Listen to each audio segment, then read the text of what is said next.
조갑제 TV 시청자 여러분 안녕하십니까? 2022년 1월 11일 저녁 6시입니다. 윤석열 국민의힘 대통령 후보가 선거 전략을 근본적으로 바꾼 것으로 보입니다. 이재명 후보의 복지 포퓰리즘 정책을 그동안 비판하는 입장이었는데 이제는 대안을 내고 있습니다. 어떻게 보면은 이재명이 하면은 나도 한다 이런 스타일인데, 그러나 나도 한다 해서 똑같이 하면은 그게 결국은 말려드는 건데, 논리를 세워서 그리고 득표가 되도록 하겠다, 아주 선별적 복지 정책을 펴고 있는데, 그 특징이 그 수혜 계층이 뚜렷한 그룹을 타겟으로 해가지고 맞춤형 공약을 하고 있습니다. 60만 명 정도 되는 우리 국군, 그리고 특히 한 40만 명 정도 되는 병사들을 상대로 봉급 200만 원 보장한다. 월급이죠. 월급 200만 원 보장한다. 그 논리가 최저임금은 보장받아야 되는 것 아니냐. 군인을 그동안에 푸대접 해왔다. 그러니까 나는 군인들에게 최저임금은 보장하겠다. 거기에 드는 재원이 5조 1천억 원, 현행 2조 1천억 원, 2배 이상 들지만은 문재인 정부가 낭비적으로 돈을 쓴 거, 그거 다 점검하면은 세출 구조 조정을 통해서 충분히 그 재원을 마련할 수 있다.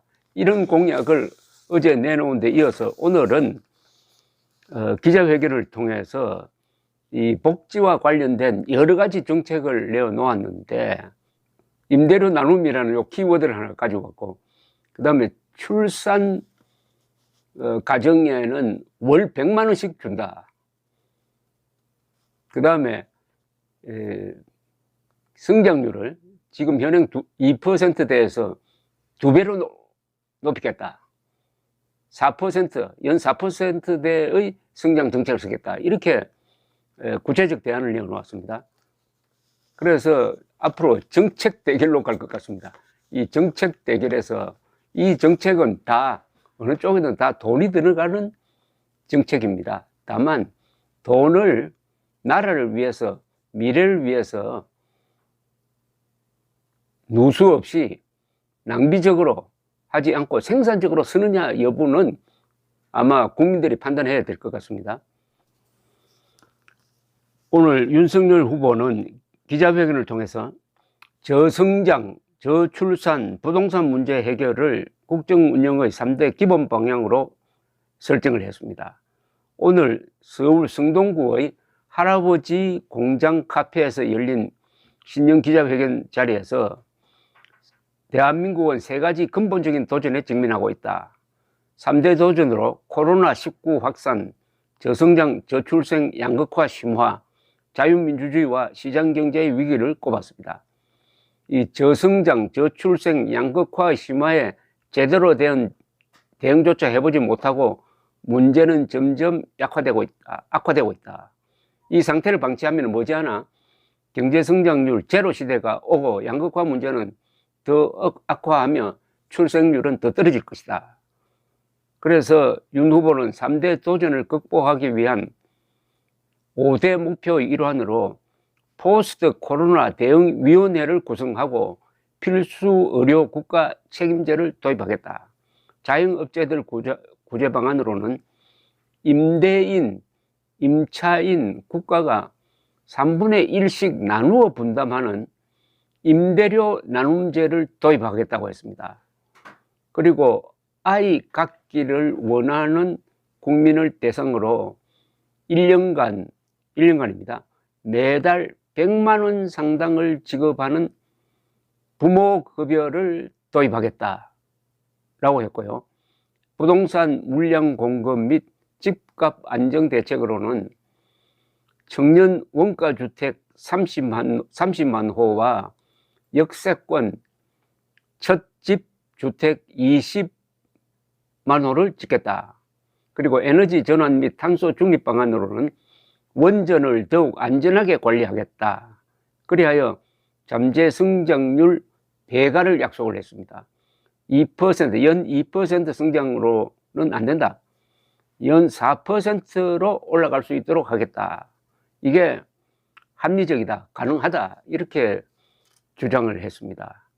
그러니까 병사 월급 200만 원 보장, 임대인, 임차인 국가가 3분의 1씩 나누어 자영업자들을 구제하는 임대료 나눔제, 아이 갖기를 원하는 국민을 대상으로 연간 1년간만 매달 1,000만 원, 연간 1,200만 원 주겠다. 자, 이렇게 아주 구체적입니다.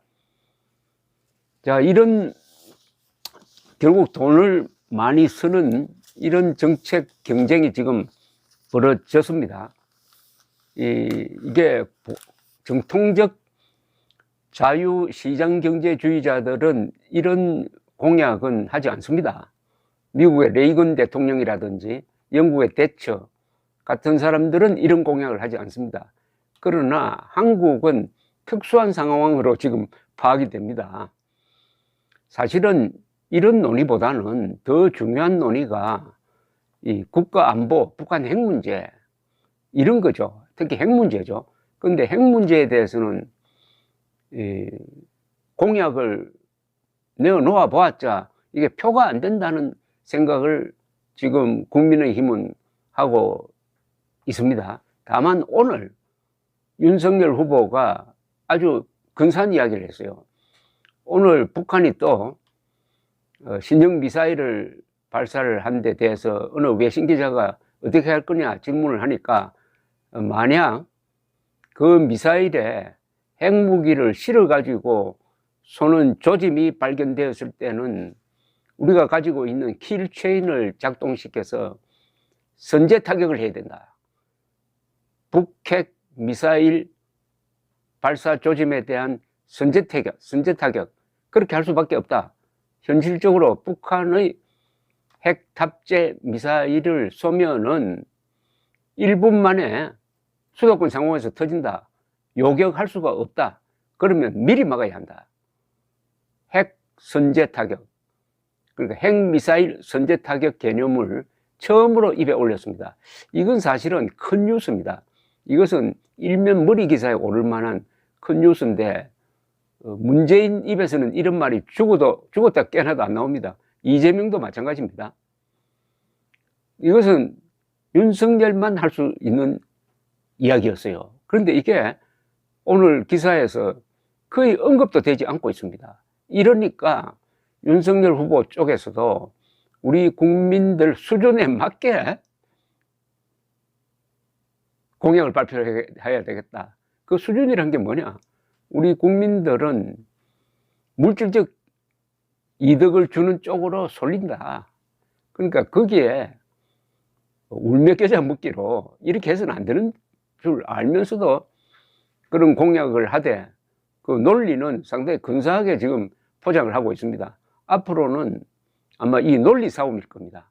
돈을 많이 쓰더라도 이게 어떤 돈이냐 하는 것을 국민들에게 설명해야 됩니다. 아까 설명드렸던 병사 월급 200만 원 보장은 최저임금이란 개념을 가지고 와가지고 아무리 군인들이 징병 의무, 그러니까 병역 의무를 다한다 하더라도 최저임금은 보장해 줘야 되는 것 아니냐 하는 논리를 딱 들이대니까 돈을 더 많이 쓰는 것의 정당성이 설명이 되는 겁니다. 이런 공약에는 역시 머리 좋은 사람들이 필요한데 기존 김종인 선대위 체제가 해체되고 나서 단출하게 출발을 하니까 뭔가 윤석열 후보 측에서의 대응이 아주 기민하고 달라 보입니다. 여기에 대한 국민들의 여론조사에서의 반응이 어떻게 나올지 궁금합니다. 감사합니다.